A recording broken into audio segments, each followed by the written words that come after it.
Jânio chegou à presidência da República a bordo de uma votação espetacular, mas renunciou ao cargo em apenas 7 meses e deixou um país perplexo. O motivo dessa renúncia jamais foi esclarecido inteiramente. Afirmo com absoluta segurança que nas mesmas circunstâncias renunciaria outra vez. E de fenômeno eleitoral, Jânio se transformou no pivô de uma crise política que teria consequências pelas décadas seguintes. O presidente fugaz foi também contraditório. Tido como um opositor do comunismo, Jânio não perdeu a chance de condecorar um dos líderes da Revolução Cubana, Che Guevara. Eu me envaideço dessa condecoração. Em primeiro lugar, eu condecorei um homem límpido. Examinemos o homem, um homem límpido, um homem honrado, um sonhador, Dom Quixote das Américas. Em sua carreira política, que além da presidência da República passou pela prefeitura e pelo governo de São Paulo, Jânio deixou como marcas a proibição do biquíni, o uso rebuscado da língua portuguesa e a caça aos pichadores. Essa mesma bandeira é levantada por outros políticos décadas depois. E muito do estilo de Jânio a gente enxerga em líderes de hoje. Se ele se comunicava por bilhetinhos, atualmente temos na presidência dos Estados Unidos, por exemplo, alguém que também manda recados, mas pelo Twitter. Os bilhetinhos vão ser impressos, todos eles, ministério a ministério. Bem, lá vai um exemplo, um só. Ao ministro das Relações Exteriores, Excelência, solicito de Vossa Excelência as providências necessárias para que o Brasil restabeleça relações diplomáticas com a União Soviética. Ponto.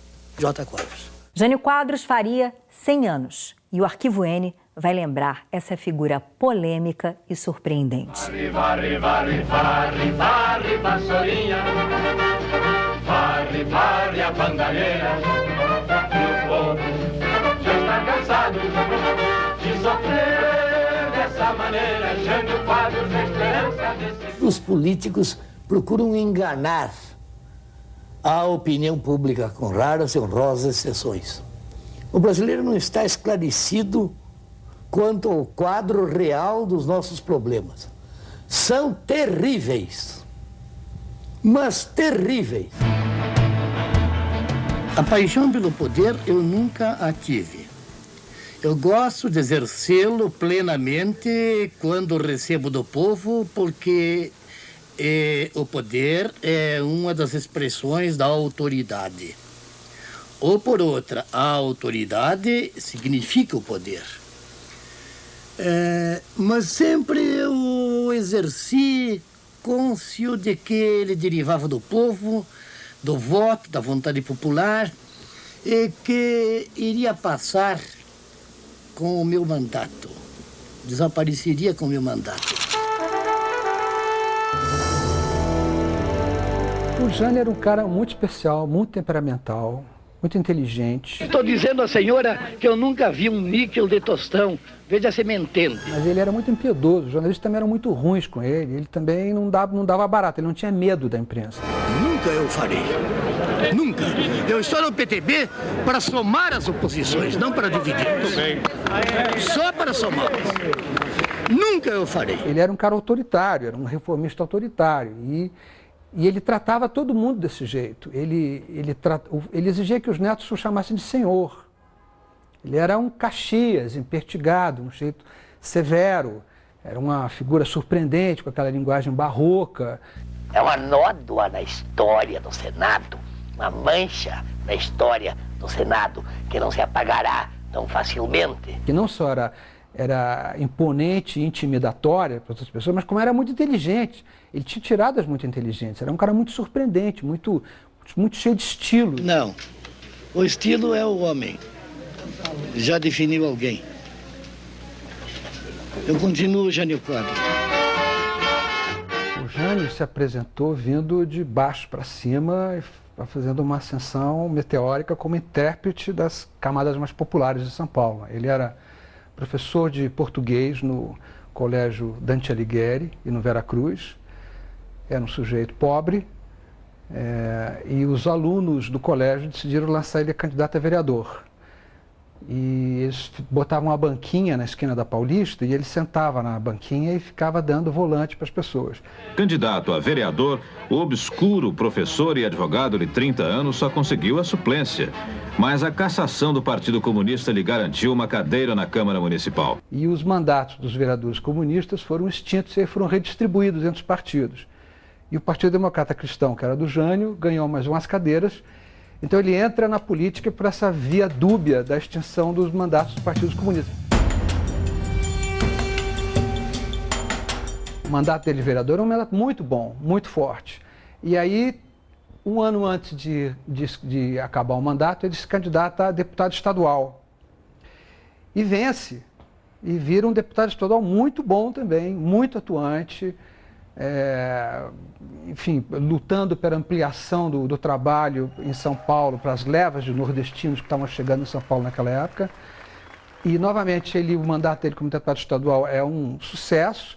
Um ano antes de terminar o mandato, aparece a chance de se candidatar à prefeitura. O jovem mato-grossense de Campo Grande se ligou definitivamente à capital paulista quando se elegeu prefeito em 1953. Jânio tinha apenas 36 anos e nem chegou a completar o mandato. 2 anos depois, era eleito governador do estado de São Paulo. O cara vai ascendendo na carreira política, sempre sem terminar os mandatos, se candidatando a um cargo superior e se elegendo constantemente. A sua experiência administrativa fazia dele um grande governador. E em 33 meses, Gélio fez o que em um século não fora feito. E à medida que ele vai crescendo, ele vai se tornando um fenômeno marqueteiro cada vez maior. Ele vai usando e abusando de todos os meios possíveis para se fazer os seus objetivos. Desembarca em Havana, capital de Cuba, o senhor Jânio Quadros, sendo recebido no aeroporto por grande massa popular, fotógrafos, cinegrafistas e jornalistas.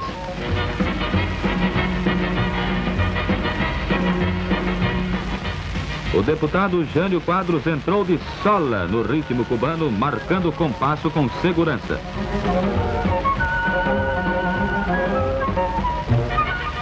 Dirige-se agora para a estação, onde concedeu à imprensa local uma entrevista coletiva na qual fez um relato de suas atividades como candidato à presidência da República.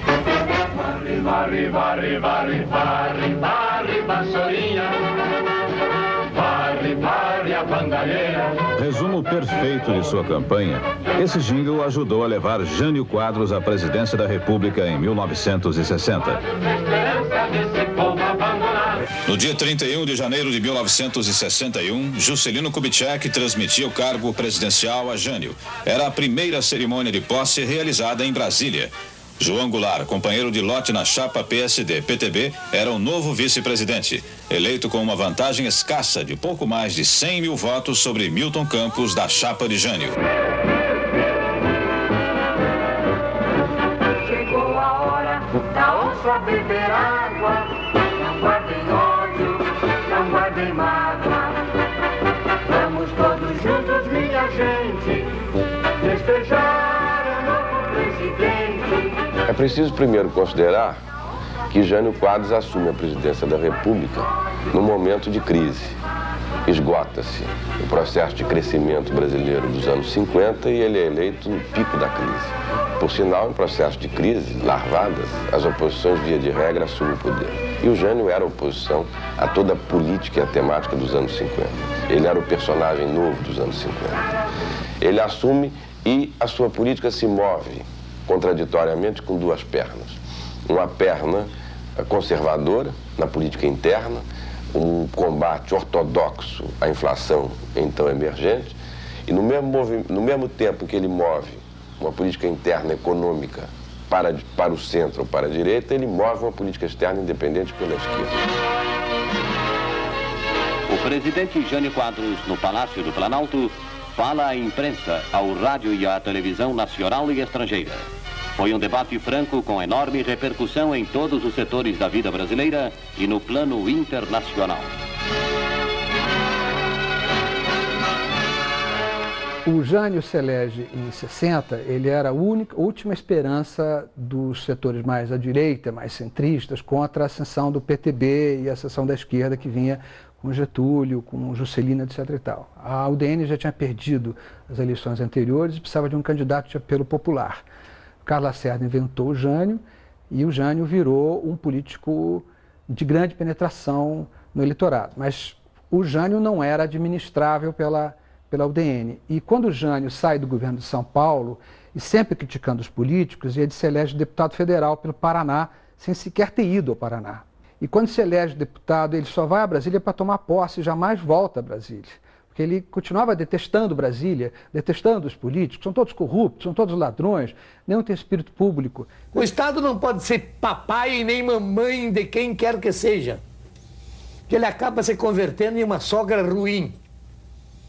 Eu digo ruim, porque a minha felicidade vai ter uma sogra muito boa. Quando ele chega em Brasília, levado por uma eleição triunfante, ele não tem conhecimento de Brasília, não conhece os rituais de Brasília e mal que sequer conhece as outras oligarquias estaduais todas. Então, está criado um cenário para uma situação onde ele não vai dar conta do recado. Um dos meus objetivos é alcançar a verdade cambial. No campo econômico, a principal medida do governo Jânio Quadros foi a Instrução 204, que mudava radicalmente a política cambial, extinguindo os subsídios à importação do petróleo, do trigo e do papel. A multiplicidade das taxas. Sempre que ele tomava uma medida dessa, proibir briga de galo, proibir maiô e Ipanema, paralelamente, em questões de horas, ele tomava medidas fundamentais. Isso nunca ouvi dele, isso talvez seja uma ilação minha própria que eu esteja tirando. Talvez fosse uma maneira de desviar a atenção da imprensa, do público, para essas medidas de profundidade que ele estava tomando. Por exemplo? Porque, por exemplo, no dia que ele reatou com a Rússia, ele proibiu, não sei, parece que o jogo do bicho, não sei aonde. No dia em que ele fez aquele famoso decreto da Resolução 204, 24 horas antes ou depois, eu não me lembro também, ele proibiu o maiô, o Ipanema e Copacabana. O caso dos biquínis, por exemplo. O que ninguém sabe, porque ninguém quer escrever, é que eu atendi um abaixo-assinado de milhares de damas de São Paulo. E ainda tenho o abaixo-assinado. Cópia dele. E mandada verificar.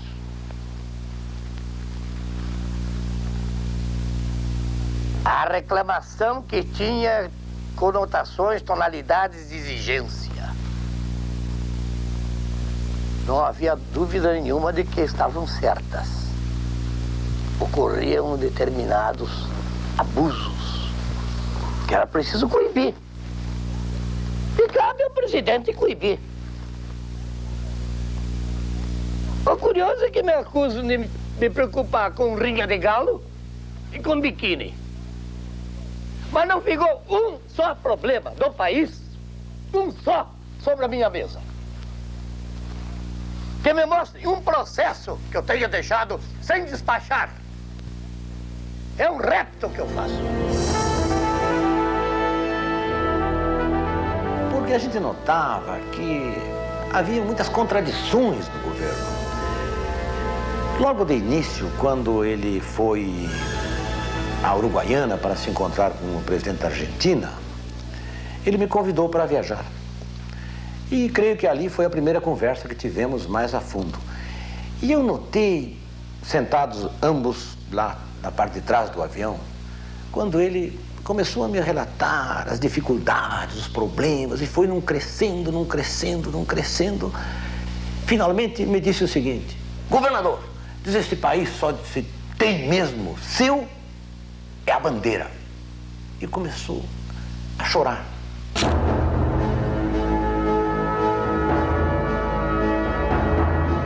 Essa foto foi tirada em Uruguaiana, no Rio Grande do Sul, a ponte que liga Brasil com a Argentina, Passo de dos Libres. E havia o encontro do Jânio Quadros com o presidente Frondizi da Argentina.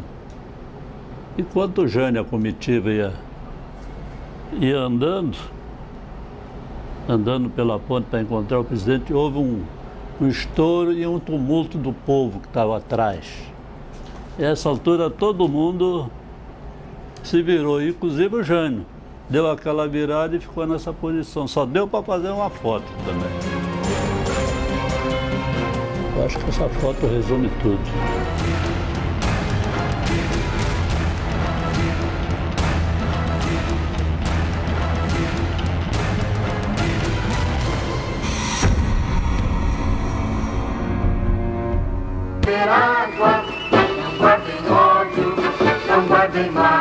Há 30 anos, no palanque montado em frente ao então Ministério da Guerra, na esplanada dos Ministérios, o presidente Jânio compareceu ao seu último compromisso oficial. Passou em revista a tropa formada em honra ao Dia do Soldado e voltou ao palácio. Eu cumpri todos os deveres até o último. Compareci às comemorações, condecorei as bandeiras nacionais, ouvi um discurso magnífico, sério, conciso, grave, do ministro Denis. Despedi-me dos presentes, ouvindo o hino nacional voltado para a banda, como se impõe. Só se ouve o hino nacional voltado para os que o estão executando. E mais adiante, uma hora depois, 2 horas depois, digamos 10h30, 11 horas, reunidos todos no meu gabinete e examinado o quadro, eu decidi pela renúncia.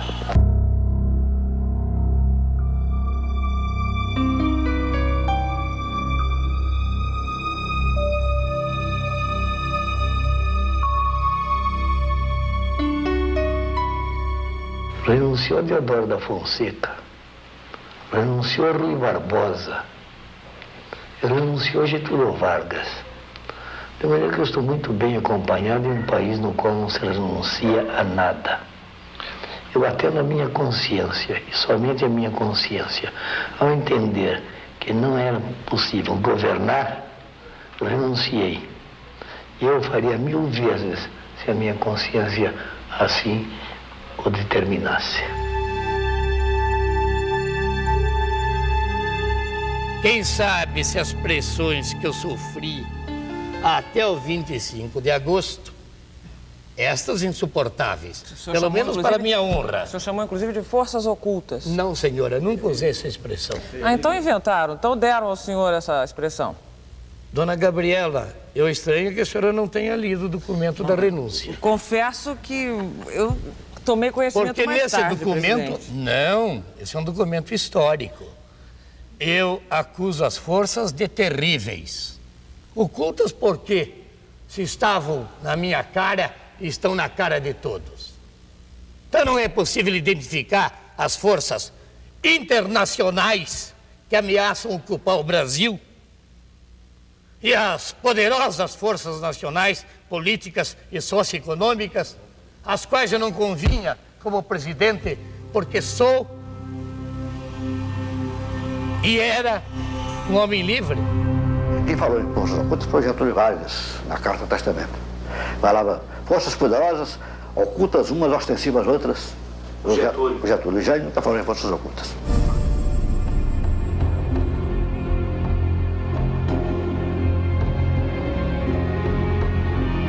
O Jânio é um caso, em termos de estilo, ele era uma época da política brasileira, mas a caricatura do Jânio, a gente devia ser capaz de diferenciar a caricatura do Jânio daquilo que ele representava.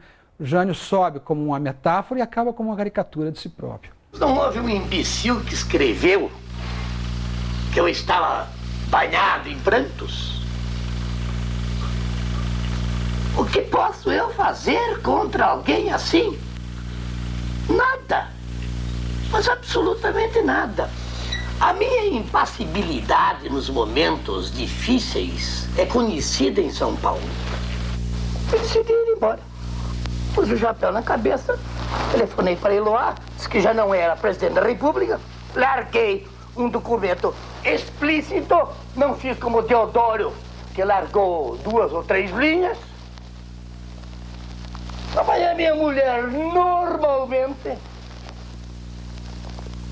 e vim para São Paulo, sem que um trabalhador sequer, um cidadão sequer, disparasse um único tiro no país inteiro. Jânio se candidatou a prefeito de São Paulo em 85. Mais uma vez iniciou a campanha no bairro Operário de Vila Maria, onde tudo começou. Fez de novo uma administração marcada por obras polêmicas e gestos de efeito, como pendurar na porta do gabinete um par de chuteiras, simbolizando sua retirada do campo político.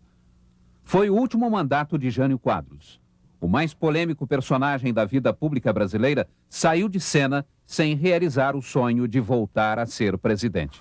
Se o senhor fosse presidente hoje, renunciaria? Talvez não. Talvez. Apesar da crise socioeconômica? Talvez não. Porque seria confessar a responsabilidade pela crise.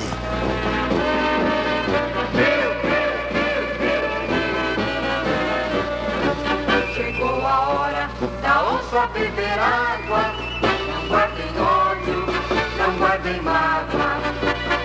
Vamos todos juntos, minha gente, festejar o novo presidente.